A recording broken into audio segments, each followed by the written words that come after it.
Hi friends, welcome to my channel. ఈరోజు పోలీసులు అడ్డగోలుగా ఎఫ్ఐఆర్ నమోదు చేయడం నేపథ్యంలో సుప్రీంకోర్టు తాజాగా కీలకమైన తీర్పు వెలువరించింది. 7 ఏళ్లలోపు శిక్ష పడే కేసుకు ముందు 14 రోజుల ప్రాథమిక విచారణ జరిపిన తర్వాతనే ఎఫ్ఐఆర్ నమోదు చేయాలని బిఎన్ఎస్ సెక్షన్ 173 సబ్ క్లాజ్ 3 ప్రకారంగా చట్టం చెబుతుందని సుప్రీంకోర్టు పేర్కొంది. కానీ ఈ సెక్షన్ పోలీసులు ఏమాత్రం పట్టించుకోవడం లేదంటూ తప్పుపెట్టింది. వేధింపులు లేదా నిరాధారణ ఆరోపణలతో క్రిమినల్ చర్యలు ప్రారంభానికి అడ్డుకోవడమే ప్రాథమిక విచారణ ముఖ్య ఉద్దేశమని సుప్రీంకోర్టు పేర్కొంది. ప్రాథమిక విచారణ లేకుండా ఎఫ్ఐఆర్ నమోదు చేయడం యాంత్రికంగా వ్యవహరించడమేనని సుప్రీంకోర్టు స్పష్టం చేసింది. అస్పష్టమైన ఆధారాలు లేకుండా ఎఫ్ఐఆర్ నమోదు చేయడానికి వీల్లేదని తేల్చి చెప్పింది.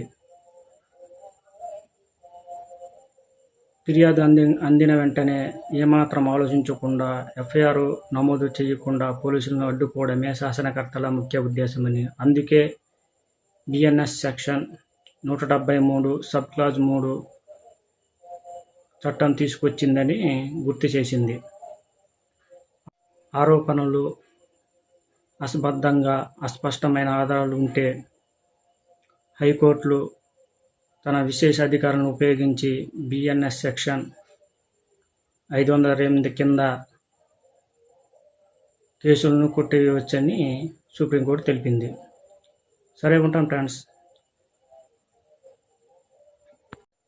ఈరోజు బాధితుకు పోలీసులు అడ్డగోలుగా ఎఫ్ఐఆర్ నమోదు తొంగిందరు కాబట్టి 7 ఏళ్లలోపు శిక్ష పడే కేసుకు ముందుగా 14 రోజుల ప్రాథమిక విచారణ జరపకే ఎఫ్ఐఆర్ నమోదు తొంగాలందరికి ఇచ్చి బిఎన్ఎస్ సెక్షన్ 173 సబ్ క్లాజ్ 3కి ఇచ్చిందనమాట. అందరికిచ్చి సుప్రీంకోర్టుకి ఎత్తనమాట. కానీ ఈ పోలీసులు మాత్రం ఈ సెక్షన్ పట్టించుకోకుండా మంజుందరికి ఇచ్చి కెత్తడం జరుగుతుందన్నమాట.